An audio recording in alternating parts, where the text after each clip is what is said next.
Family वगैरह, तो अपनी फैमिली के आगे किसी को पीट देंगे, बेइज्जती होगा ना। चला गया वहां पे, पूछे लोग कि क्या बोला है, तो समझा के भेज दिया है। वो ट्रैफिक पुलिस उसको लगाया है 2 घंटा से, धूप में उजरल है। आपको मोटरसाइकिल रोकवाएगा, आप भागने की कोशिश करेंगे और दौड़ा के पकड़ के चाबियां निकालेगा, तो आप नियम बतियाएंगे कि चाबी निकालने का अधिकार नहीं है, तो आपको भागने का अधिकार था। हम लोग के यहाँ तो यहाँ तक याद रहता है कि बुआ के बियाह में फूफा फलाना आदमी आए थे तो कितना रुपया न्योता लिखवाए थे, आदमी उनके बियाह में उतने दे देता है। राष्ट्रपति आदेश नहीं देगा, युद्ध नहीं हो सकता है। याद रखियो, कितनों भी करना है, फाइनली डिसीजन युद्ध का कौन देगा? राष्ट्रपति। सारा डिसीजन हो जाएगा, प्रधानमंत्री, रक्षा मंत्री सब ले लेंगे, फाइनल साइन किसके पास जाएगा? राष्ट्रपति। अब फोन उठाएंगे राष्ट्रपति, किसको बोलेंगे? CDS, it's my order to attack on China, full fledged war. उसके बाद इतना ऑर्डर मिलने दीजिए, उसके बाद समझ में आएगा क्या होता है। गलवान घाटी में जब 2 रेजिमेंट के सैनिक, सिख रेजिमेंट और बिहार रेजिमेंट, ये हम लोग का जो कोर कमांडर थे वहां पे अपना सरदार जी थे, कोर कमांडर वहां पे। कोर कमांडर कंपनी कोर बहुत बड़ा होता है, लगभग 60,000 फौज आती है उसके अंडर में। लद्दाख में खड़े थे, उनके पास बताइए, कोर कमांडर आर्मी का था, तो क्या उसके अंडर में नेवी है, एयरफोर्स है? उसके अंडर में केवल क्या? आर्मी। जो चाइना का कोर कमांडर था, तो चाइना में तीनों एक ही के पास होता है। जो चाइना का कोर कमांडर था उसके पास 60,000 की क्या थी? आर्मी, 10,000 की नेवी, लगभग वही 1,000-1,200 के पास में एयरफोर्स, क्योंकि एयरफोर्स में तो जहाज ज्यादा होते हैं ना वहां, सब उसके पास। फिर भी वो नहीं टिक पाया। 1 साल में 9 बार अलग अलग लोगों का ट्रांसफर किया गया। इधर एगो सरदार जी खड़ा है, 1.25 लाख नु एक लड़ावा, तब गोविंद सिंह नाम रखा। समझ आ गया कि नहीं आ गया? इतना फर्क होता है दोनों सेनाओं में। दूसरी बात, भारत की सेना बहादुरी से लड़ती है क्योंकि वो देश की सेना, भारत की सेना देश की सेना। लेकिन चाइना की कोई अपनी सेना नहीं है। चाइना में एक पार्टी है कम्युनिस्ट पार्टी, और कम्युनिस्ट पार्टी की सेना है वो। समझ में गया? आप ऐसे नहीं समझेंगे। आप कहेंगे ये क्या बात हुआ? एक बात बताइए, भारत में राजनीतिक पार्टी है मेनली 2 पार्टी, कांग्रेस और बीजेपी। कांग्रेस और बीजेपी। सपोज कीजिए कि भारत में ऐसा लिख दिया जाए कि जिस पार्टी की सरकार है सेना उसी पार्टी की रहेगी।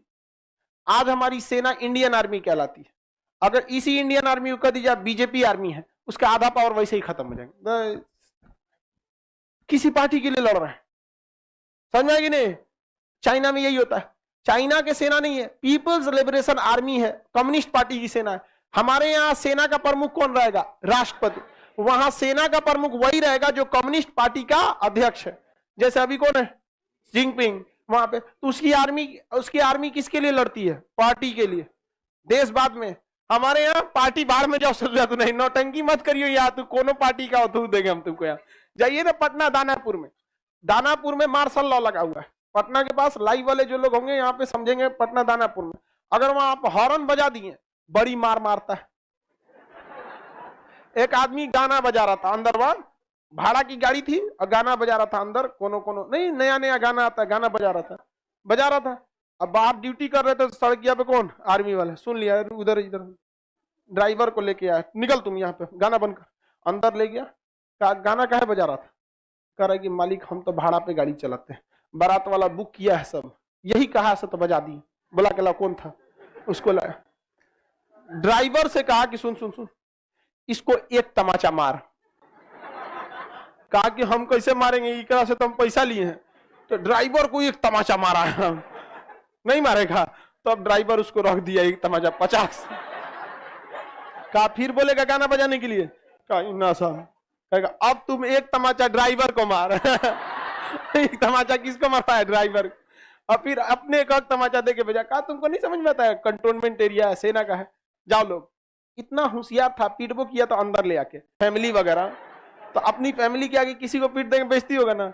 चला गया वहां पे, पूछे लोग कि क्या बोला है, तो समझा के भेज दिया है।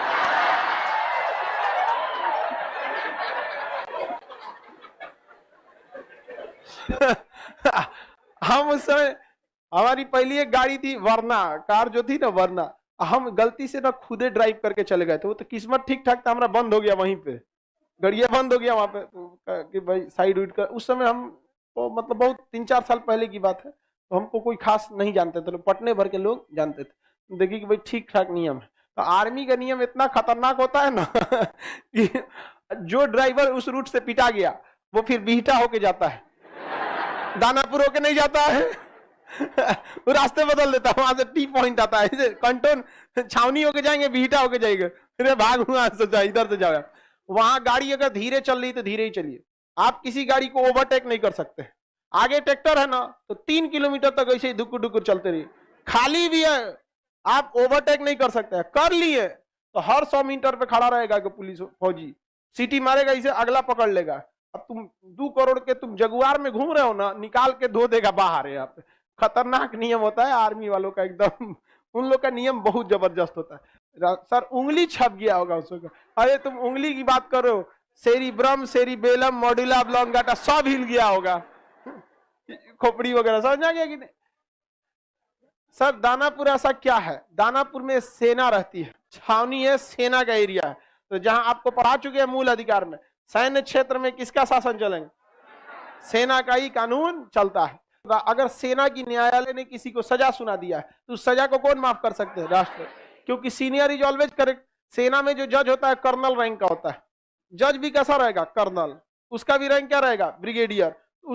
सुप्रीम कोर्ट जैसे कोर्ट, सेना का भी अपना सुप्रीम है वहां पे, उसमें लेफ्टिनेंट जनरल बैठेगा, वहां डॉक्टर भी रहेगा तो वैसे ही रहेगा, सीनियर डॉक्टर कर्नल, उससे भी ज्यादा सीनियर ब्रिगेडियर, पूरा हेड रहेगा मेजर जनरल, इस टाइप का। वहां नर्स भी ऐसे रहेंगे, सूबेदार, सूबेदार मेजर, इस टाइप के रहेंगे सब। ये सब नहीं, सिस्टर सुई मारो, सिस्टर सुई मारो, ऐसा कुछ नहीं रहते वहां ठीक रहता है ना लड़की सब में, हालांकि सिस्टर के लिए लड़की ही ठीक रहती है सब, उन सब में दया की भावना ज्यादा रहती है, मरीज के तकलीफ को समझती है सब। इंजेक्शन लगाना रहेगा, मरीज को दर्द होगा तो आराम से बेचारी कहेगी थोड़ा सा बहुत दिक्कत है, लगा देते हैं आराम से। और उसके जगह एकदम पुरुष को भर्ती कर देंगे, सुई लगाएंगे, चिल्लाएंगे तो कहे चुप छट्टा कहेंगे, सुई लगा रहे तो दर्द नहीं होगा, मजा आएगा तोरा, मारेंगे एकदम, मरीज बेचारा अपने पगला जाएगा। महिला सब इस सब में थोड़ा सा रहती है सर, और पुरुष इस सब मामले में ठीक नहीं रहता, डॉक्टरे में ठीक रहता है पुरुष। वहां पे आदमी से लड़ाई लड़े हैं जिससे आपको पता है कि इससे लड़ना नहीं, हम इससे नहीं जीत पाएंगे, ऐसा कभी हो जाता है। छोटा मोटा गांव के लड़ाई में जैसे विधायक से लड़ाई हो गया, आप उसको ज्यादा जवाबे नहीं दे पाएंगे, समझा गया। जैसे पुलिस दरोगा है, आपको बिना मतलब आपको पीट दिया, आप नहीं जवाब दे पाएंगे, क्योंकि आपके दिमाग में बैठा हुआ है कि अभी इसको मारेंगे तो हमारे ऊपर उल्टे केस हो जाएगा। कई बार ऐसा हो जाता है। आप पुलिस वालों को भी समझिए, वो ट्रैफिक पुलिस उसको लगाया है 2 घंटा से धूप में उजरल है, आपको मोटरसाइकिल रोकवाएगा, आप भागने की कोशिश करेंगे और दौड़ा के पकड़ के चाबियां निकालेगा तो आप नियम बतियाएंगे कि चाबी निकालने का अधिकार नहीं है, तो आपको भागने का अधिकार था, बिना हेलमेट गाड़ी चलाने का अधिकार है। तो आप नसीहत तब दीजिए ना जब आप फॉलो कर रहे हैं, आप हेलमेट प्रॉपर पहने हैं, सब कुछ प्रॉपर पहने, अगर पुलिस बैरिकेटिंग लगाई है, ऑटोमेटिक जगह गाड़ी रोक दी कि सर मेरे पास सब कुछ है, तो उस सब का दिमाग अपने झनकल रहता है।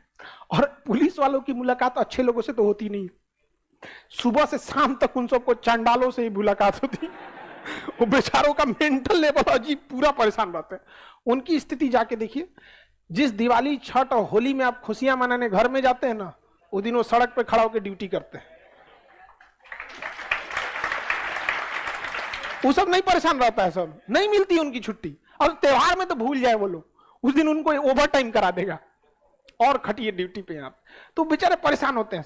आप लड़ेंगे उनसे नहीं। यही मनोभावना उस समय नेहरू की हो गई थी, उनको पता था कि वो चाइना से नहीं लड़ पाएंगे, क्योंकि आजादी हुए कितना दिन हुआ ही था, हमारे सैनिकों के पास बूट नहीं था, कैनवास कपड़ा वाला जूता पे लड़ने गए थे, ठंडा में पैर जम जाता था, बंदूक की गोलियां खत्म हो गई थी, तो लड़ ही नहीं सकते थे। नेहरू को यह लग रहा था कि जल्दी से जल्दी झगड़े को कम किया जाए, बातचीत के मामले पे सुलझाया जाएगा। जबकि एयरफोर्स कह रही थी कि चाइना के पास में उस समय एयरफोर्स नहीं थी, हमारी एयरफोर्स मजबूत थी, आज भी हमारी एयरफोर्स उनको धो देगी।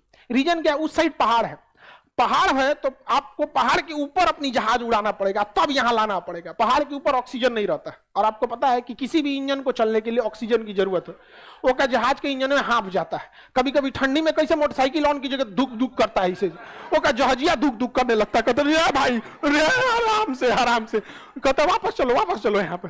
हम लोग के साइड में उतना ऊंचा पहाड़ है नहीं यहाँ पे। तो नेहरू ने उस समय ऑर्डर ही नहीं किया, किस चीज के लिए, एयरफोर्स। अच्छा, नेहरू को आप कितनों गरिया दीजिए, लेकिन अभी बताइए क्या चाइना अभी भी जो गलवान में किया वो सही था? नहीं सही था।